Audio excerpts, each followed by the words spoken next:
Ashraf Alam, he's watching. Assalamu alaikum, Ashraf. Okay, so he's asked a question, Sheikh, for the general viewers. How to make the most of the last 10 nights? What are the most beloved actions by Allah subhanahu wa ta'ala?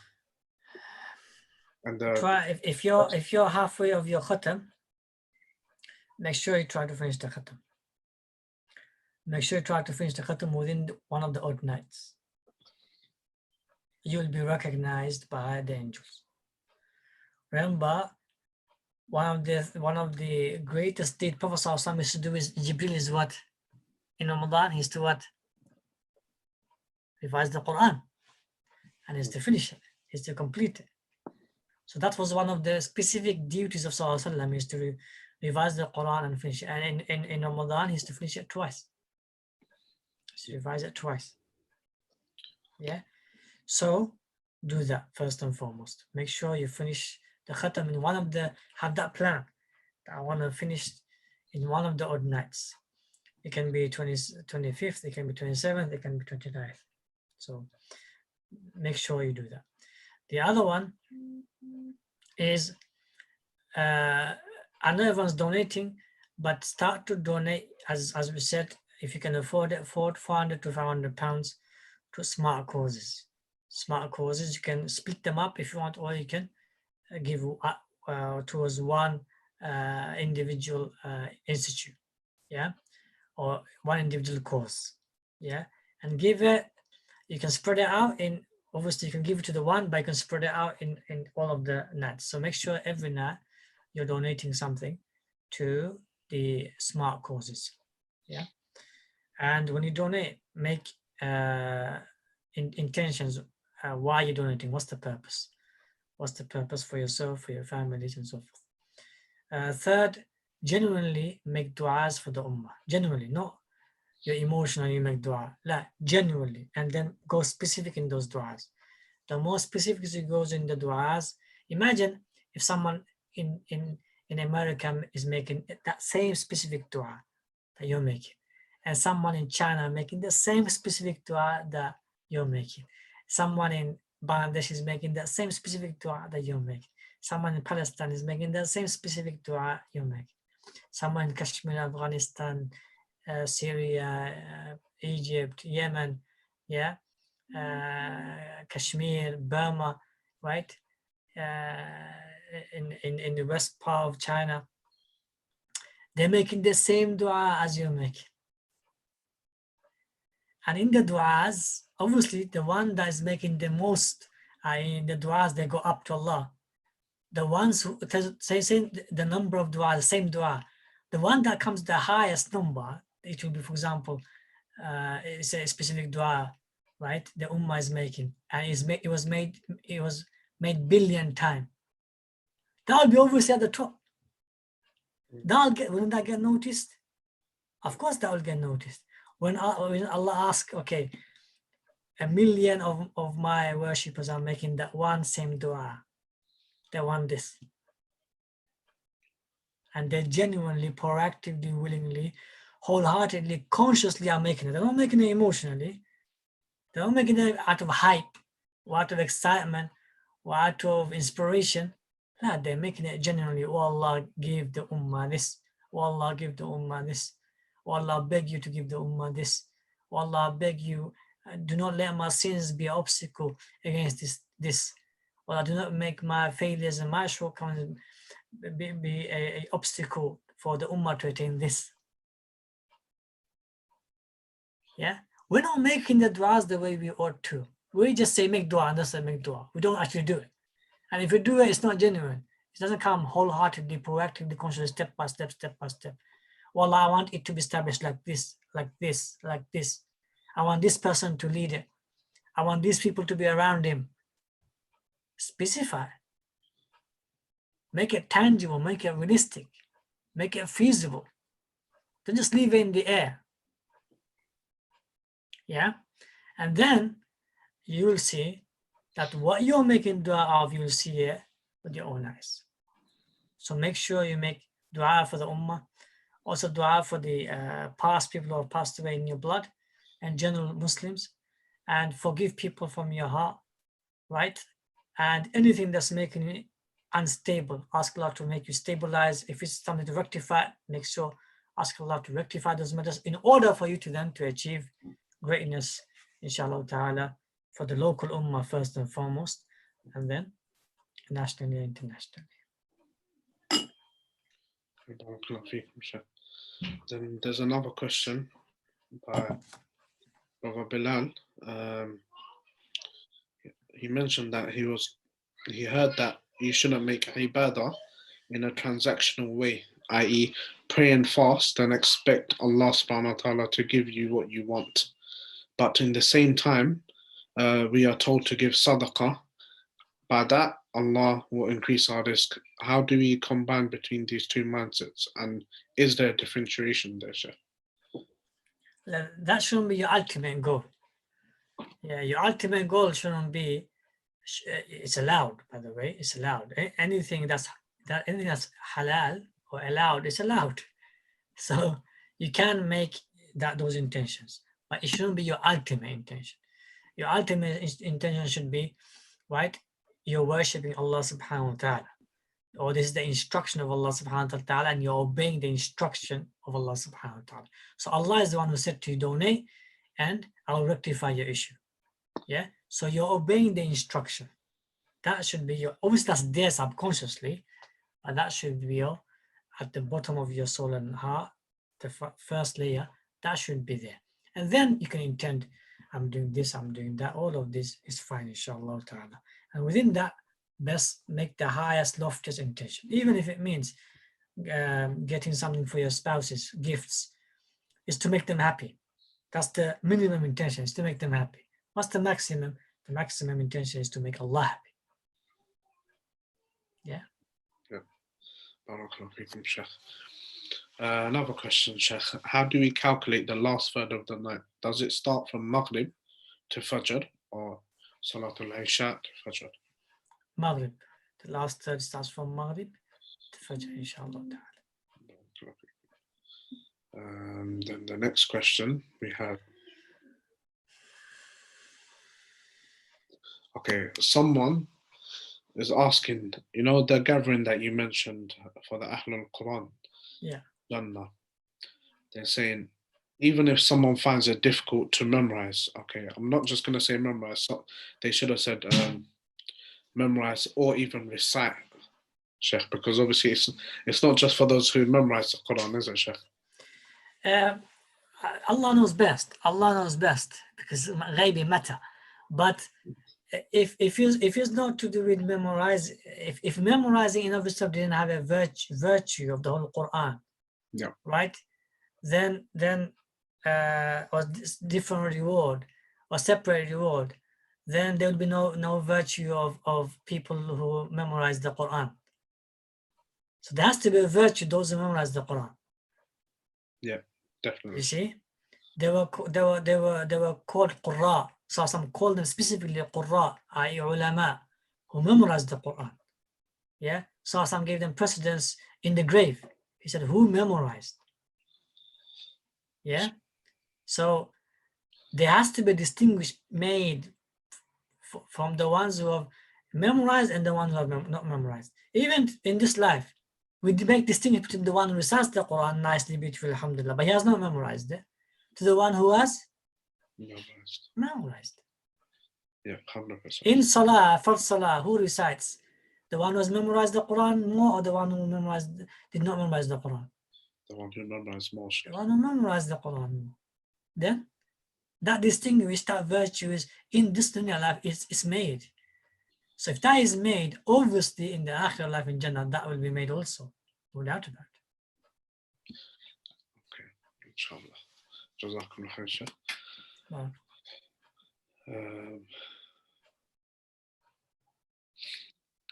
Okay, sisters asking, or just the women in general, they're asking, they may not be able to finish the khatam due to the monthly cycle.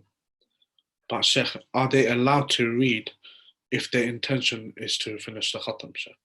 If you don't finish the khatam, don't worry about it. After Ramadan, continue to finish it. You'll get the reward, inshallah. As a famous principle in Islam is that if one starts doing khair and they are prevented from completing the khair due to illness or due to qadr, then they get the reward as if they did it on that time. Allah. No, it's a famous principle in Islam. And even they can try and finish it in the Taraweeh as well, Sheikh, can't they? Even in the Salawat and the Nawafil. Yeah, of course. Yeah, they can continue. You don't have to do khatam just by sitting down looking at the Mus'haf. You can continue the khatam while you're praying Taraweeh and Qiyamul Layl by looking into the Mus'haf. Continue. Okay. Jazakallah khair, Sheikh. Now, someone's asking, Sheikh, regarding earning haram money that they've got. They want to know what sort of things they can donate it to, Sheikh. And can there be reward attached to that donation? If there's haram money, email Al-Arqam, see me inshallah, and we will take it from there. Okay, next question. Okay, again, someone's asking regarding donating using a credit card with a 0% interest. But again, I don't know if there's any credit card out there that has complete 0%, Sheikh. Yeah, the scholars differed. The scholars differed on this issue, and the vast majority of ulama, they're still talking about it. Vast majority of ulama do not allow that contract because it's interest based. You have to pay the money back with interest, and thereby it is one of the rulings of interest from day one, from the day one of revelation of the Quran that came and made that haram. Okay, so it's not allowed according to the vast majority of the scholars now. So again, even if you pay within time without paying interest, the contract in of itself is not allowed according to the vast majority of the scholars. Again, I'll mention that again. To be honest, there is something hidden behind that 0% interest. So I'll suggest that the person looks at the contract itself, because I don't think there is anything that has complete 0%, unless within the outside the time frame there is going to be some sort of interest added. So therefore, it's not going to be allowed. The contract is not allowed. The contract's not allowed. Yeah. No. Okay, Sheikh. The next question.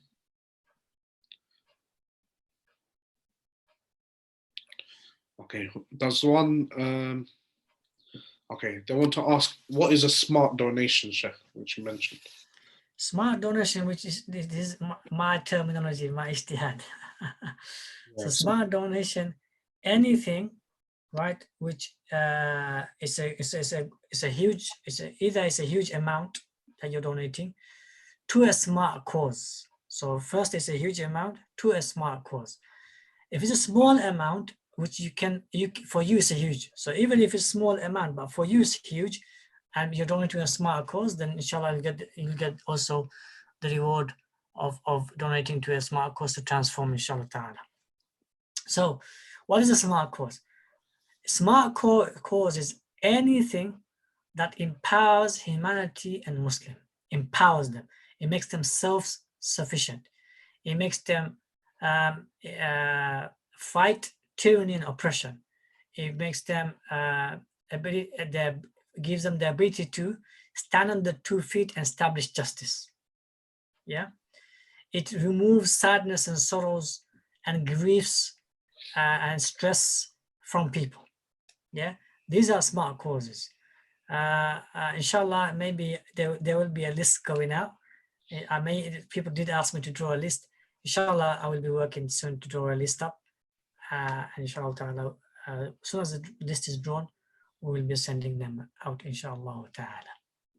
Generally, smart masjids generally in the UK, we don't consider it as smart cause because the masjid is already there, established, right? If only in that area there is no masjid, then that masjid will be a smart cause. But if the masjid is already there, local, then for you to establish another masjid, that won't be a smart cause because it's already there. But for you to, for example, establish a mental counseling organization, that will be a smart cause because you're helping the people in that area to do with the mental state. Yeah. Or for example, some families, they're struggling with the finance, or they're struggling with parents and children, and the social services are involved and so forth. So you want to establish an organization that before the social services involved, the Muslim community gets involved and tries to solve these issues between husband and wife, between parents and children, and establish an organization that is a smart cause.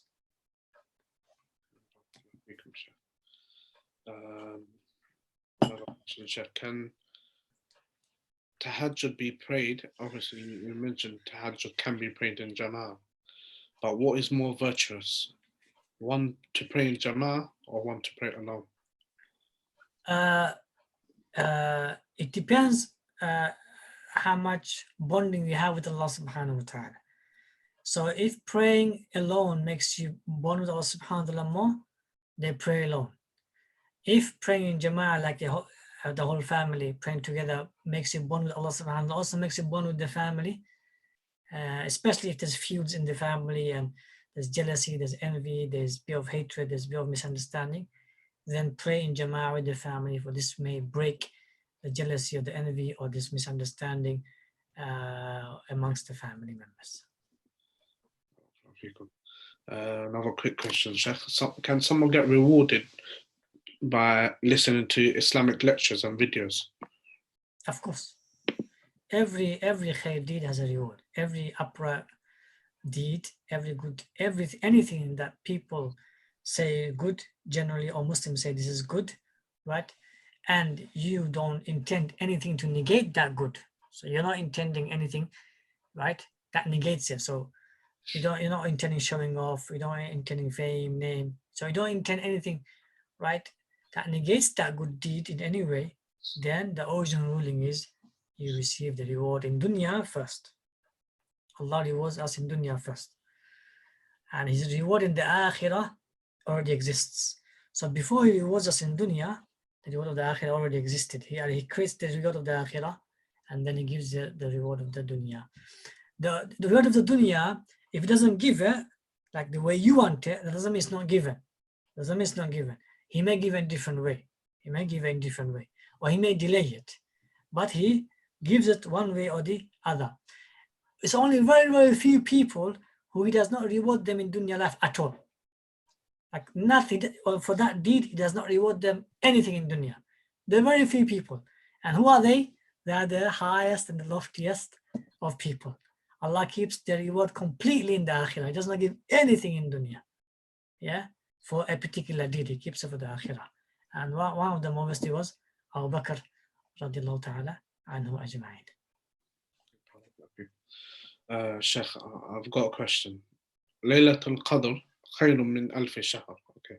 Is it Laylatul, that reward, which is khayrun min alfi shahr, is it to do with any ibadah that is performed after Maghrib on that Layl, or is it night we're talking about during tahajjud time, just for the general message, Sheikh?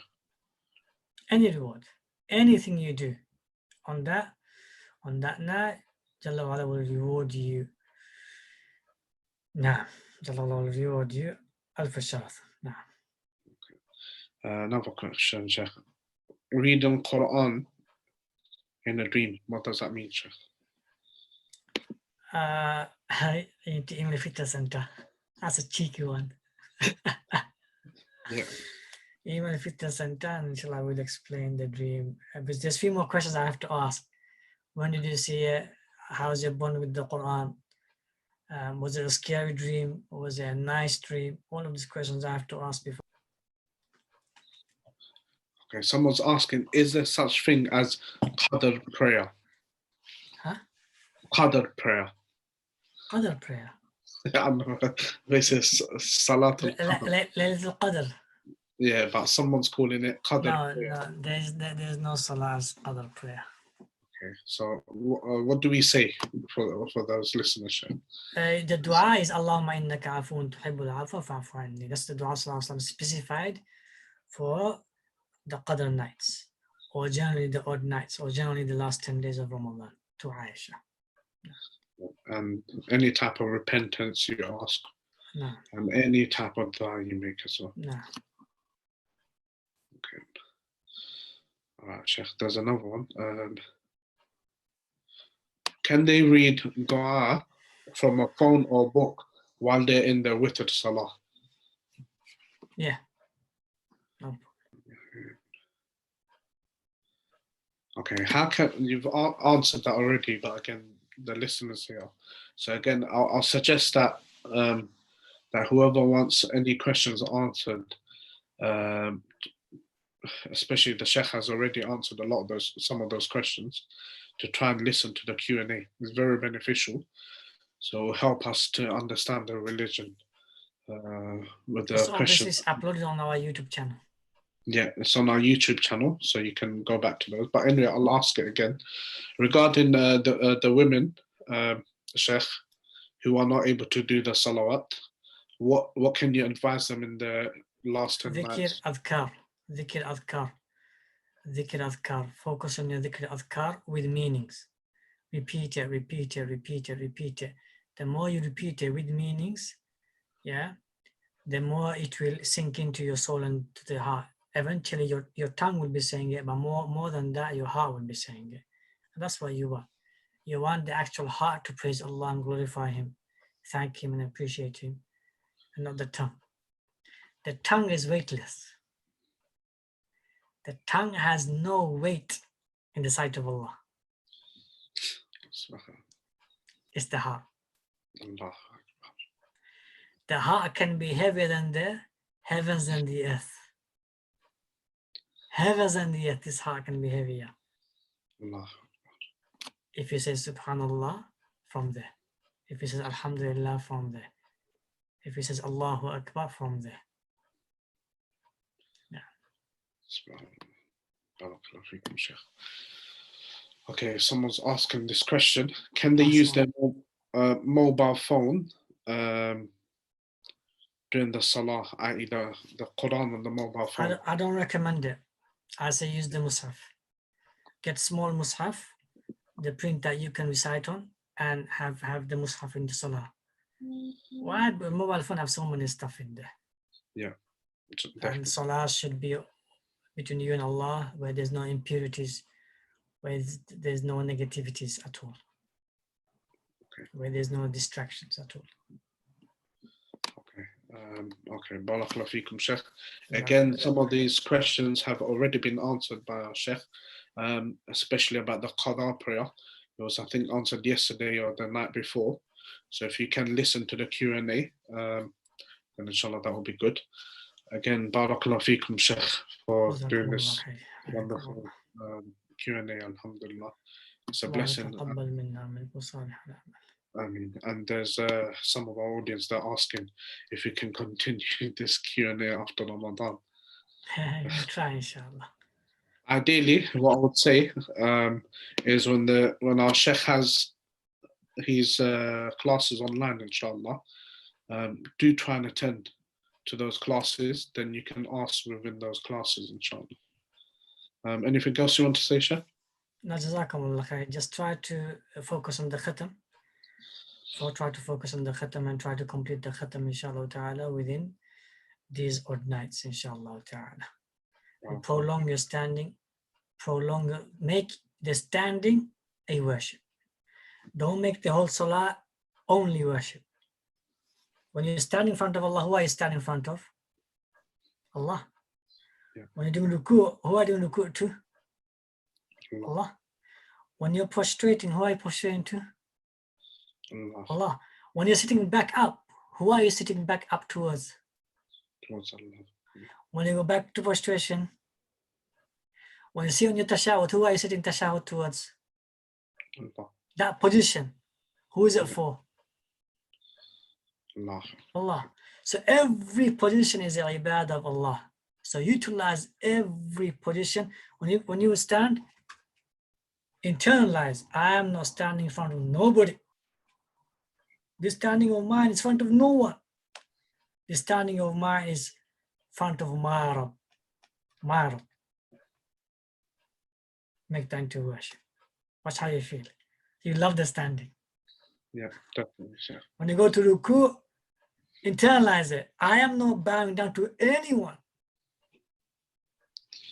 No Iblis, no Shaitan, no Malaika, no Awliya, no prophets, no sun, no moon, no tree, no my parents, no one. I'm bowing down to only Allah Jalla wa Ala. And prolong it. Watch how you feel. You feel shiver around your body. Yes. And in that standing, there are angels like that. You'll be equal to the angels. That's what they're doing. They're negating everyone and they're affirming this standing for Allah. When they go to ruku, there are some angels in ruku like this. So when you go to ruku and you're prolonging the ruku, and you internalize that this ruku is for Allah and no one else, those angels who are in ruku, you'll be in competition with them. You'll be in competition with them. And then in prostration, prolong it. Those who are prostrating in the heavens, just above us, they're prostrating from day one, they're still prostrating. You'll be competing with them. Now, so don't make the whole salah simply a worship. Make each position and each posture into ibadah and worshiping, glorifying, exalting, and thanking and appreciating, and repenting and engaging and bonding with Allah subhanahu wa ta'ala. You will feel Allah Jalla wa Ala. You will feel the angels around you. You'll feel them. Inshallah ta'ala. Jazakumullah khair. Subhanakallah wa bihamdik. Ashhadu an la ilaha illa anta astaghfiruka wa atubu ilaik. Assalamu alaikum wa rahmatullahi wa barakatuh.